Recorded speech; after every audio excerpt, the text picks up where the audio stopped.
Quiero contarte algo sobre un libro. Es el libro más vendido de la historia de la humanidad. Con una ventaja tan enorme sobre el segundo lugar que la comparación resulta casi ridícula. Se han impreso y distribuido más de 5.000 millones de copias. Eso es casi una copia por persona viva en el planeta hoy. Si apiláramos todas las Biblias impresas, la torre llegaría a la luna y regresaría varias veces. Es también el libro más robado del mundo. En hoteles, librerías, bibliotecas. Hay un gremio entero de coleccionistas que rastrean ediciones raras. Y paradójicamente, también es el libro que más veces ha sido regalado en la historia. Es el libro que más gobiernos han intentado destruir. El Imperio Romano ordenó quemarlo. Stalin lo prohibió. Mao lo prohibió. La Corea del Norte de hoy lo prohíbe con pena de muerte. En plena Segunda Guerra Mundial, soldados aliados llevaban una copia en el bolsillo del pecho. Se han encontrado Biblias con balas incrustadas que, según sus dueños, detuvieron el proyectil. Es el libro más traducido de la historia, disponible en más de 3.600 idiomas. El siguiente en la lista ni siquiera llega a 1.000. Y es también el libro más estudiado, más comentado, más debatido, más citado y más influyente en la literatura, el arte, la música, la arquitectura, el derecho y la filosofía occidental de todos los tiempos.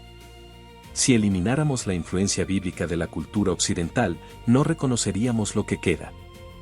Pero aquí está lo más extraño de todo: este libro fue escrito durante 1500 años, por 40 autores diferentes, en 3 idiomas distintos, en 3 continentes distintos, por personas que en su mayoría nunca se conocieron entre sí. Pastores, reyes, médicos, pescadores, filósofos, prisioneros, poetas y profetas. Y sin embargo, cuando lo abres de principio a fin, tiene un solo hilo conductor, una sola historia, un solo tema que lo atraviesa todo de la primera página a la última. ¿Cómo explicas eso? Hoy no vamos a leer la Biblia. Vamos a examinarla. Como lo haría un historiador, un arqueólogo, un crítico literario y un detective al mismo tiempo. Y lo que vamos a descubrir va a sorprenderte, aunque ya la conozcas de memoria. O aunque nunca la hayas abierto. Bienvenido a la serie más ambiciosa de este canal. Vamos a recorrer la Biblia entera, libro por libro. Y este video es el mapa. Antes de abrir una sola página, los números del libro más grande de la historia ya son suficientes para detenerte. 66 libros. Divididos en grandes secciones, el Antiguo Testamento con 39 libros y el Nuevo Testamento con 27. Escritos originalmente en 3 idiomas, hebreo, arameo y griego. Por 40 autores diferentes a lo largo de aproximadamente 1500 años, desde Moisés, alrededor del 1400 a.C., hasta Juan en la isla de Patmos alrededor del año 95 después de Cristo. Para entender la escala temporal, entre el primer libro de la Biblia y el último hay más tiempo que entre Julio César y hoy. Los autores del Nuevo Testamento estaban tan separados en el tiempo de Moisés como nosotros lo estamos de la caída del Imperio Romano. Y sin embargo, el libro tiene coherencia interna. Fue Johannes Gutenberg quien eligió la Biblia como el primer libro que imprimiría con su prensa de tipos móviles en 1455. No fue una decisión comercial, aunque resultó ser también eso. Fue la elección del texto más importante que conocía. La Biblia de Gutenberg es hoy uno de los objetos más valiosos del mundo. Las 48 copias que sobreviven están en museos y bibliotecas de primer nivel. Una página individual puede venderse en subasta por más de $100.000. El impacto cultural es inconmensurable. Más de 100 idiomas tienen escritura porque misioneros cristianos crearon alfabetos para poder traducir la Biblia a esas lenguas. La mitad de las referencias literarias de Shakespeare son bíblicas. Isaac Newton escribió más sobre teología bíblica que sobre física. Lincoln citó la Biblia más que cualquier otro texto en sus discursos. Martin Luther King Jr. construyó el movimiento de derechos civiles más importante del siglo XX sobre la base moral de las Escrituras. Pero los números más impresionantes no son los de distribución. Son los de los manuscritos. Aquí es donde la conversación se vuelve fascinante para cualquiera que se tome en serio la historia como disciplina. Cuando los historiadores evalúan la fiabilidad de un texto antiguo, usan dos criterios principales: cuántos manuscritos existen y qué tan cercanos en el tiempo son al documento original. Cuantos más manuscritos, más fácil detectar errores de copia. Cuanto más cerca al original, menos tiempo tuvo la tradición oral para distorsionarse.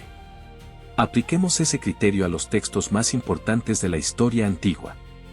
La Ilíada de Homero, el texto no bíblico más documentado de la antigüedad, tiene aproximadamente 1900 manuscritos. La brecha entre el original y los manuscritos más antiguos que tenemos es de unos 400 años. Los historiadores la consideran altamente confiable. Las obras de Julio César tienen 10 manuscritos. Brecha de 1000 años. Las usamos sin cuestionarlas para estudiar la historia romana. Las obras de Platón tienen 7 manuscritos. Brecha de 1200 años. La filosofía occidental se construye sobre ellas. El Nuevo Testamento tiene más de 5700 manuscritos griegos. Más de 10.000 en latín. Más de 9.000 en otros idiomas. Total, más de 24.000 manuscritos parciales o completos. Y el fragmento más antiguo que tenemos, el papiro P52, un trozo del Evangelio de Juan del tamaño de una tarjeta de crédito, data de entre el año 117 y el 138 después de Cristo. Eso es menos de 50 años después de que Juan lo escribió. La conclusión del Dr. Bruce Metzger, el mayor experto en manuscritos del Nuevo Testamento del siglo XX, fue esta: el Nuevo Testamento está respaldado por más evidencia textual que cualquier otro documento de la antigüedad. Si alguien rechaza el Nuevo Testamento por falta de evidencia manuscrita, tiene que rechazar también toda la historia grecorromana. Y luego están los rollos del Mar Muerto. En 1947, un pastor beduino tirando piedras en las cuevas de Qumran, cerca del Mar Muerto, oyó que una de ellas rompía algo dentro de una cueva. Entró y encontró vasijas de cerámica con rollos de papiro envueltos en lino. Con el tiempo se excavaron 11 cuevas y se recuperaron más de 900 manuscritos, incluyendo fragmentos de todos los libros del Antiguo Testamento excepto Esther. El libro más atacado de la historia ha sobrevivido también el ataque de la crítica textual. Una de las preguntas más frecuentes, y más usadas para atacar la Biblia, es esta: ¿quién decidió qué libros entraban y cuáles no? ¿No fue simplemente un grupo de obispos en un concilio político el que eligió arbitrariamente los textos que convenían al poder? La respuesta corta es, no, y la historia real es mucho más interesante. El concepto de canon, del griego, canon, que significa regla o medida, se refiere al conjunto de textos considerados autoritativos. Y su formación no fue una decisión política repentina.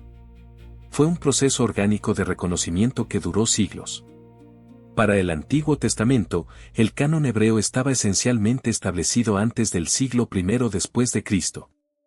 El historiador Josefo, escribiendo alrededor del año 95, ya lo describe como un conjunto fijo de 22 libros, el mismo contenido que los 39 del Ad Protestante, solo que contados de manera diferente. Para el Nuevo Testamento, el proceso fue más gradual. Pero hay algo fascinante: el fragmento de canon más antiguo que tenemos, la lista muratoriana, datada alrededor del año 170 después de Cristo, ya incluye 23 de los 27 libros del Nuevo Testamento actual. La comunidad cristiana reconoció la autoridad de estos textos mucho antes de que ningún concilio los formalizara. ¿Cuáles fueron los criterios? Los estudiosos identifican 4. Apostolicidad: el texto debía tener conexión directa con los apóstoles o su círculo inmediato. Catolicidad: debía ser aceptado y usado por la Iglesia amplia, no solo por una comunidad local. Ortodoxia: debía ser coherente con la enseñanza apostólica recibida. Y uso litúrgico: debía haber sido usado en la adoración de las comunidades desde temprano. ¿Y los otros evangelios? El Evangelio de Tomás, el de Felipe, el de Judas, los textos gnósticos que aparecen en documentales de conspiración como los Evangelios suprimidos. La realidad histórica es que estos textos fueron escritos entre los siglos II y IV, 100 a 300 años después de los Evangelios canónicos. Ninguno tiene conexión apostólica verificable. Muchos contradicen radicalmente las enseñanzas más tempranas. Y ninguno fue usado litúrgicamente por las comunidades primitivas. No fueron suprimidos. Simplemente no cumplieron los criterios que los textos auténticos sí cumplían. La Iglesia no creó el canon eligiendo los libros convenientes. La Iglesia reconoció que libros ya eran autoritativos por su propio peso. Hay una analogía que los historiadores usan: el canon no fue decretado. Fue descubierto. Como el oro no se convierte en oro porque alguien lo declare tal, el oro es oro, y quien sabe reconocerlo lo identifica. Ahora viene lo que más me fascina de la Biblia como objeto literario e histórico. Y es algo que ninguna explicación puramente humana puede satisfacer completamente. 40 autores. 1500 años. 3 continentes. 3 idiomas. Y cuando lees el libro de principio a fin, descubres que la última página responde las preguntas que hace la primera. Que los temas del Génesis, creación, caída, promesa de restauración, se resuelven exactamente en el Apocalipsis. Que los símbolos del Éxodo aparecen cumplidos en el Evangelio de Juan. Que la genealogía de Ruth lleva directamente a David, que lleva directamente a Jesús. Esto se llama tipología bíblica, el patrón de correspondencias entre el Antiguo y el Nuevo Testamento. Y cuando lo empiezas a ver, no puedes dejar de verlo. El jardín del Edén en Génesis 2, perfección, árbol de la vida, presencia de Dios con el hombre. La caída en Génesis 3, el hombre expulsado, el acceso al árbol de la vida bloqueado, la separación de Dios. Y en las últimas páginas del Apocalipsis, un jardín nuevo, el árbol de la vida de nuevo accesible, Dios habitando con el hombre para siempre. La primera página y la última página son espejos. Abraham lleva a su hijo Isaac al monte Moriah para sacrificarlo. Isaac carga la leña del sacrificio sobre sus propios hombros colina arriba.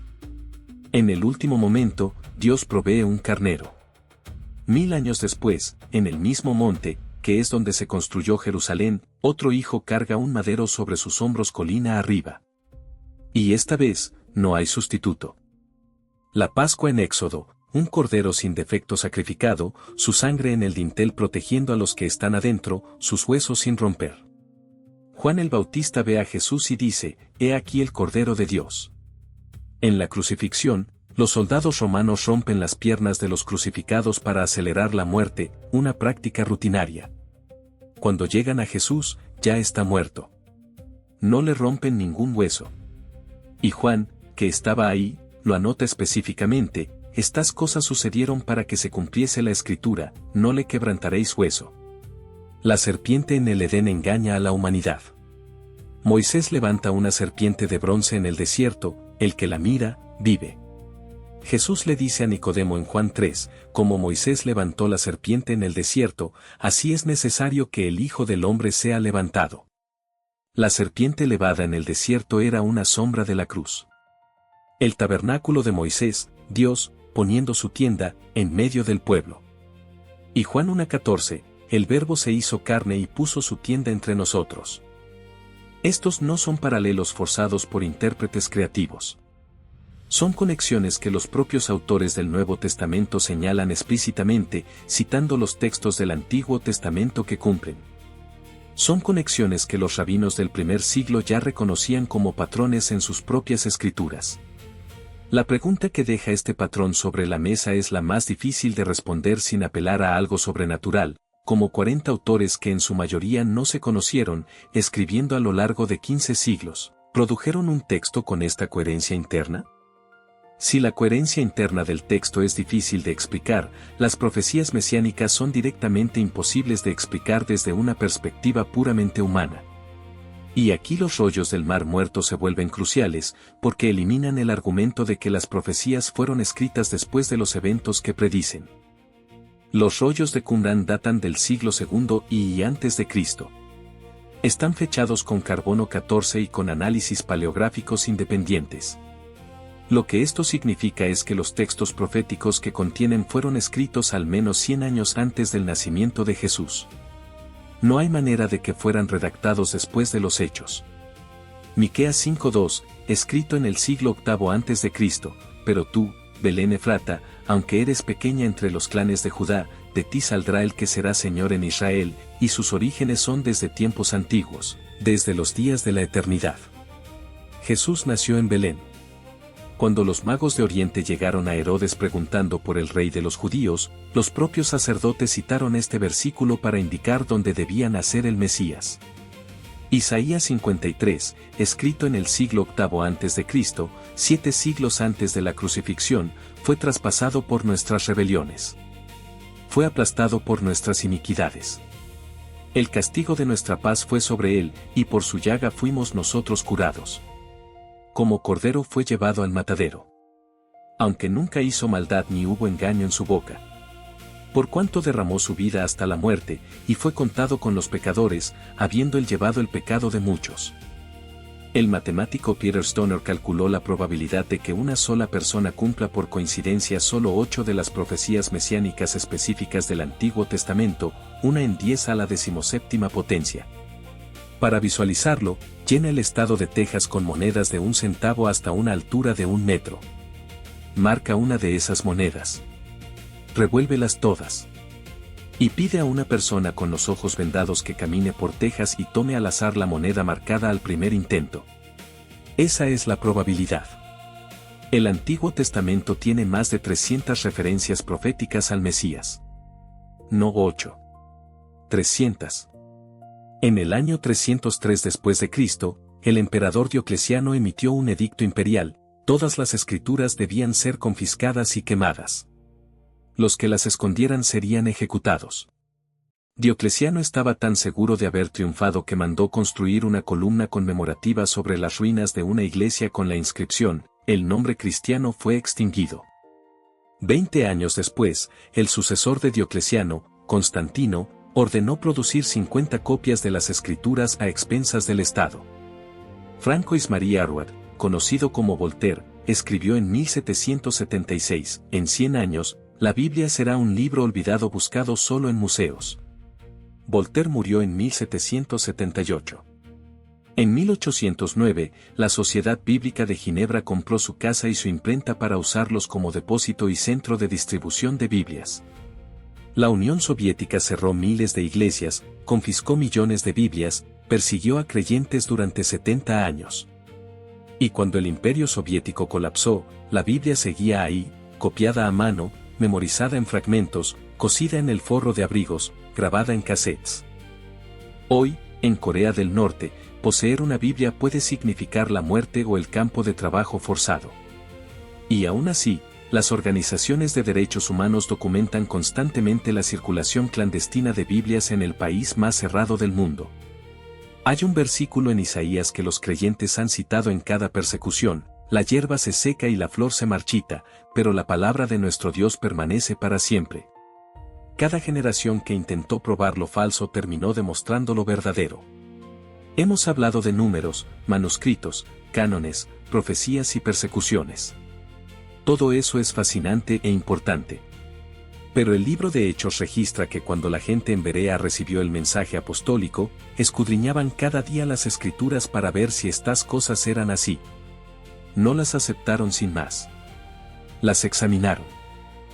Y eso es exactamente lo que esta serie te invita a hacer. La Biblia no necesita que la defiendas. Ha sobrevivido a personas mucho más poderosas y mucho más inteligentes que cualquiera de nosotros que intentaron destruirla. Lo que sí necesita es que la leas. No que leas sobre ella. Que la leas.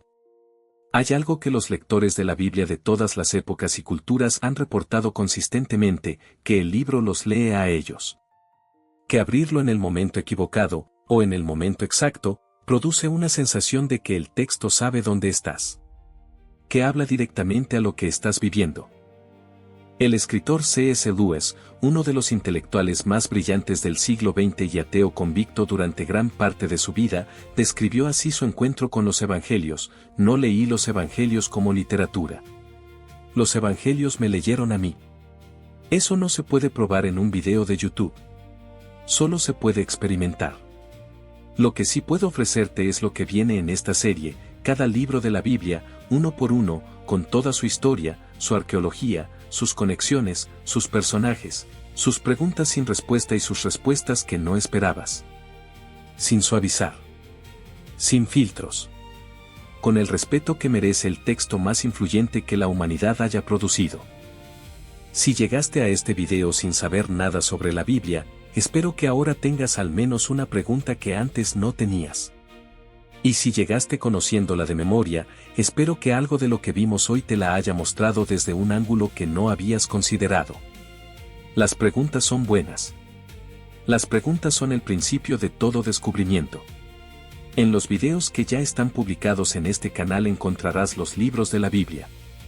Cada uno tratado con la misma profundidad que viste hoy. Y cada semana se añade un libro más. Suscríbete y activa la campana para no perderte ninguno. Y cuéntame en los comentarios, ¿cuál es el dato de este video que más te sorprendió? Los manuscritos, las profecías, los intentos de destruirla, el hilo conductor o los números de distribución. Y si hay alguien en tu vida que se hace preguntas sobre este libro, creyente o no, compártele este video. Porque esta serie no es para convencer a nadie de nada. Es para que cualquier persona pueda examinar el texto más importante de la historia con sus propios ojos. Nos vemos en el primer libro. En el principio.